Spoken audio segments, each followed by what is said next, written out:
Hey friends, welcome back. If you're new here, my name is Nate Plummer. I am an actor's coach and the founder of Stage Door Unlocked. Today's video is another in our series geared at my teacher, coach, colleagues, and this video is geared specifically at those of you who are just getting started in setting up your studios. From my experience, there aren't a ton of resources here on YouTube about starting a studio, and I wanted to change that. So in today's video, I'm going to go through my top 5 suggestions for things to think about when starting your studio. This is one of those videos that I wish I had when I started my studio, so I'm very excited to share these ideas with you. But first, I need coffee.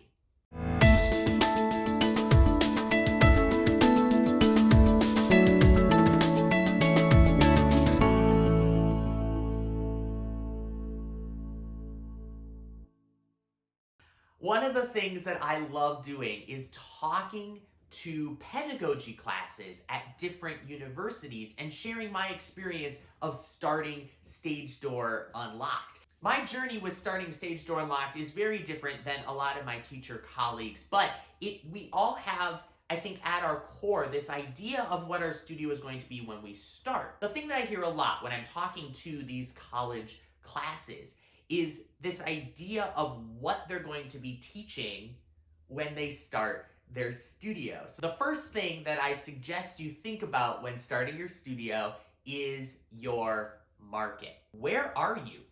Where are you going to be basing your studio?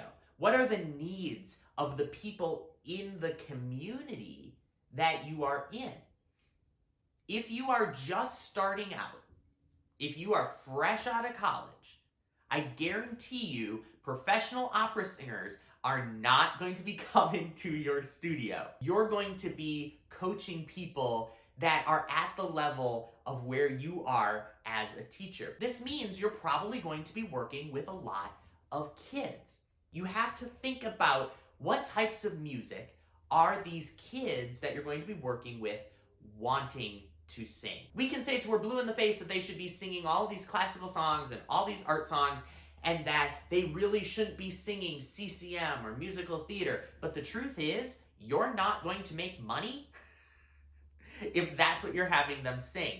They want to sing the types of music that are of interest to them. So just because you have been exploring all of this classic rep when you were in your pedagogy classes or when you were in college and you're excited about that rep, that doesn't mean that the majority of the demographics of the people that are going to be coming to your studio are going to be wanting to learn that type of music. Which leads me to the next thing to think about, your demographics. Will people be able to afford lessons in your community? If you're in a smaller community, if you're in a more at-risk community, the cost of your sessions might be too high for some families to be able to afford. So you're going to want to really explore your market and your demographics to make sure that you are pricing things within the pool of where you're going to be accessible to the type of people that are actually looking for your services. This is one of the most challenging areas for new teachers to figure out. What is your community? What is it that your community needs? And how much are they willing to pay you for the service you're providing? Just because you may think you are worth $200 an hour doesn't mean that your community is going to be able to support it. There are lots of coaches out there that are pushing this, if you build it, they will come, or, set your prices high to get high quality clients.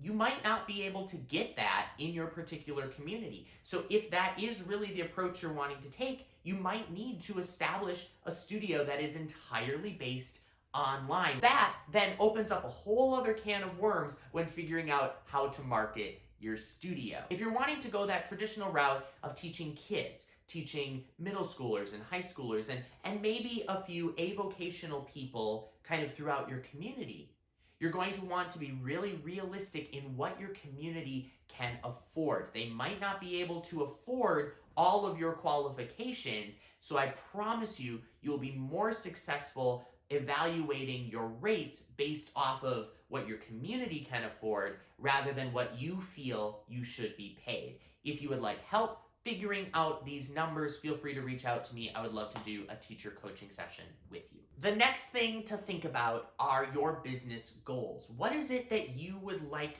for your business to be? Do you want to have a full studio? And what does a full studio mean? To some people, a full studio means 20 clients. To others, it might mean 40 clients. To some, it might just mean 5 clients.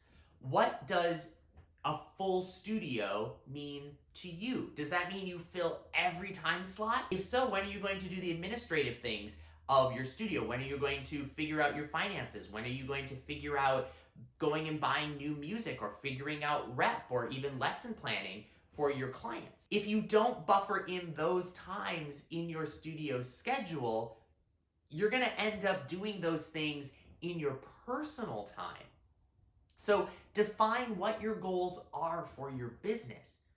That's going to impact, A, how many slots you're going to be able to offer, but it's also going to impact your pricing. The next thing to factor in are your personal goals. Are you in a relationship? Do you have kids? Do you have friends that you enjoy spending time with? Do you have personal performing goals? All of these things will influence your schedule. They'll also influence your policies. What are some of the personal goals that you have, and how can you make sure that you are building flexibility into your studio that you can still do the things that you're going to need to do in your personal life? If you let things into your studio now that impact your personal life, you're going to have to work to undo those things. So what are the needs that you have in your personal life?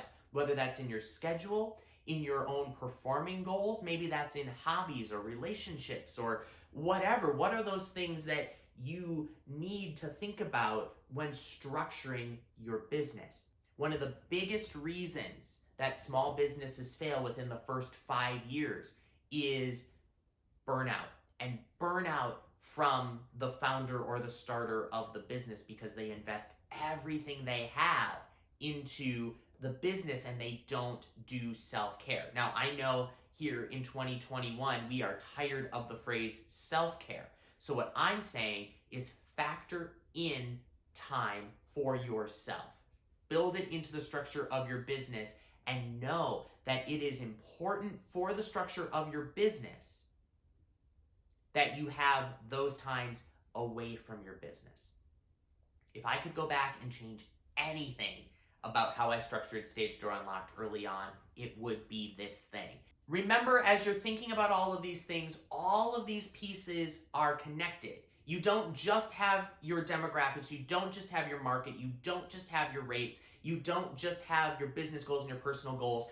They're all connected because every single one of them influences the other. Take the time and map out what you would like your studio to be and then build things around that. Build your pricing, build your schedule, build your rates around what you would like your life and your studio to be. And I guarantee you, if you do that, you will be more in control of your studio than your studio will be in control of you. At times, it can feel like your studio is this like controlling monster that controls every part of your life.